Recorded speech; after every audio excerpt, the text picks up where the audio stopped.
up by David Rodak. Tennis, anyone?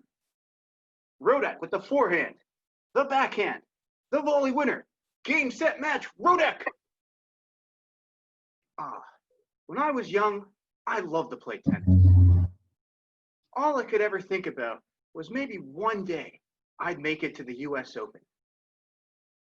When you love something so much, that passion, it burns like a roaring fire. Beautiful, powerful, but also dangerous. If you aren't careful, that fire can burn out of control and destroy what you once loved. A pain I know all too well. Let's hop in a time machine. A long, lanky teenager just moved to Delaware, and he's ready to play some tennis. Did I light it up on the court?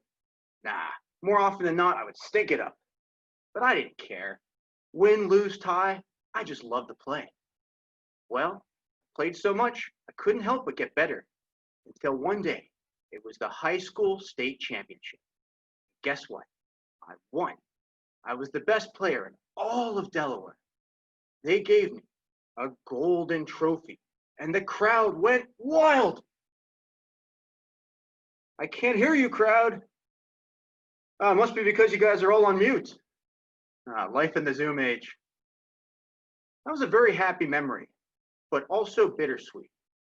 For that day, I went home with more than a trophy. I went home with a problem. Now, everyone expected me to win. And even worse, I expected to win. Are you kidding me? That ball was in. You don't get to win, I win. In my anger, I destroyed rackets, friendships, and eventually my love of the sport. I haven't played tennis in 10 years. Yes, for tennis, I once felt this glorious flame. But my pride blew it out.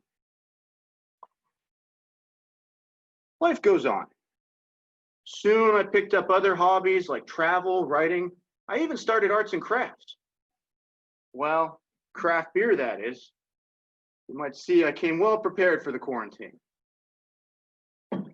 All these hobbies are a lot of fun, but none really replaced that passion for tennis. Well, it all started to change when I joined Toastmasters and started speaking. You know, getting up on the stage, it felt like getting on the tennis court again. But as much as I love to speak, I could feel myself holding back a little bit. I didn't want to compete, not even in the weekly table topics, because I didn't want to let Dave the Monster out of his cage.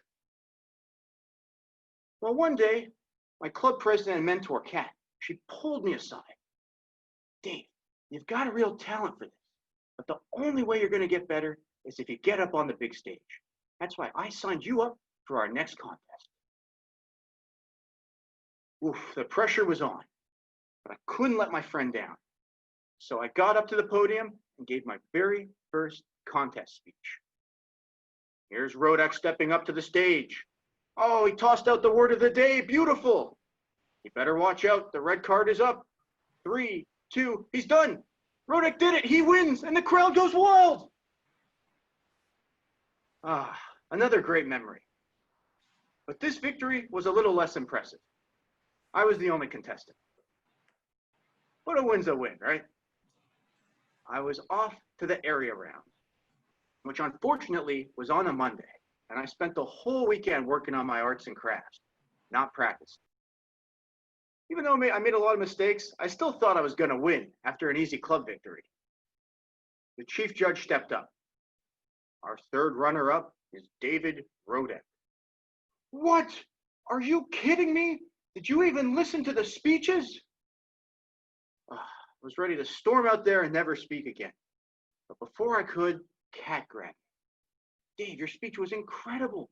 Thank you so much for representing our club. She calmed me down and saved my fire. But oh, do I still hate to lose. So for the next contest, I made some big changes. I started writing my speech weeks in advance, practiced day and night, and I even hired a professional speech coach. Let me tell you, this time there was no way I would lose in the area round. I just forgot one small detail. you got to win your club contest first. And this time, there was another contestant. Kat, my friend, my mentor, my #1 cheerleader. What was I going to do? Well, I guess I had no choice but to crush her. After all, there are no friends in contest season. Before the contest started, I tried to see what I was up against. Hey, Kat, your speech, any good? Oh, I don't know, Dave. I haven't had much time to practice. I'm so busy running the club. Ah, I'm sorry to hear that. Really sorry. Yeah. I thought first place was mine. Till Kat started her speech. Ah, the emotion, the gestures, the body language. I had no chance. So once again, despite all my hard work, I stood up and heard my name called as runner-up yet again. And I felt this surge of familiar emotion. Joy. Joy at seeing my friend deliver such a good speech. I once felt like that teenager who didn't care about winning or losing, but just loved spending time with his passion. It was the happiest I felt in a long time. For many years after quitting tennis, I felt like this burnt-out match. Life was dull, drab, and boring. I'm so grateful to Toastmasters and to Kat for giving me that push to try something else. It's tough to open up again, especially after you've been burned before, but let me tell you, life burns so much brighter when you find that passion. Light it up. Thank you, contest chair. Thank you, David.